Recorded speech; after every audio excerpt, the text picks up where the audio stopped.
Hey everyone. In a previous video, we explored how culture, stories, and traditions shape our identity, using the powerful image of a tree with its deep roots and branching self.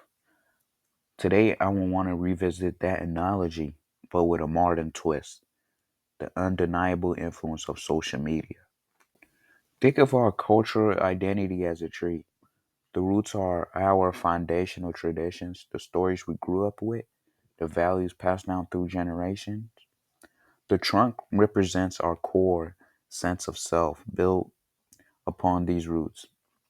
But in today's world, our tree is constantly exposed to new weather patterns, the sunshine of positive connections, and the storms of negative influence from social media. As Dana Boyd has stated, digital branches often draw sustenance from offline roots, as when teens use phones as glorified cameras to celebrate shared rituals. Exactly. Social media platforms have become spaces where we can share our cultural celebrations, traditions, and stories with a wider audience.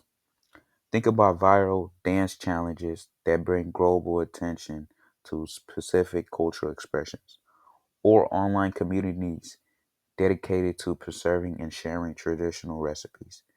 In this way, social media can actually strengthen our connections to our cultural roots, acting as a tool to document and disseminate them. These digital branches, as Boyd calls them, aren't necessarily replacing our offline roots. Instead, they can draw energy from amplifying and celebrating our shared cultural experience. However, the digital landscape isn't always sunny. There's always a stormy side to social media influence on cultural identity.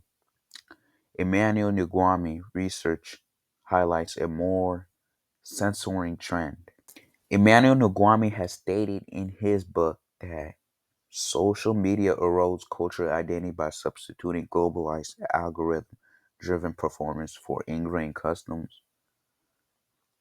However, he also states that digital networks encourage users to prune their cultural roots to suit popular aesthetics, resulting in hybrid identities that frequently lack authenticity.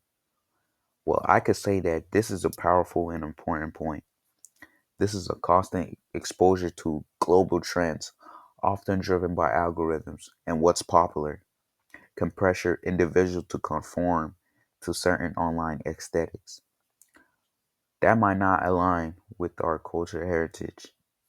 We might feel compelled to prune aspects of our identity to fit in, potentially leading to diluted or not real sense of ourselves.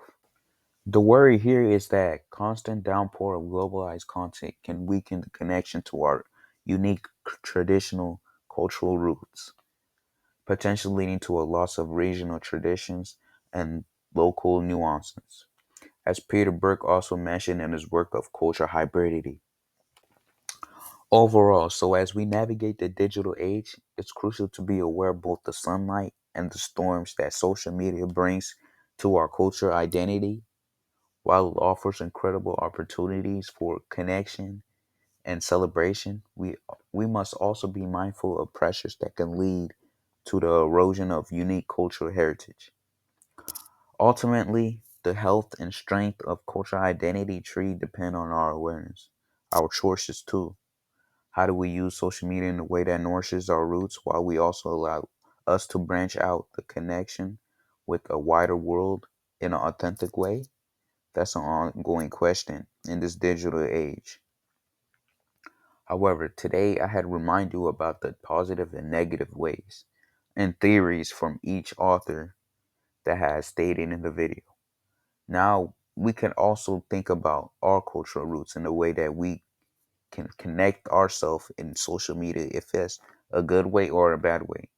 That's an ongoing question for you. I want you to answer. Have you connected with your roots?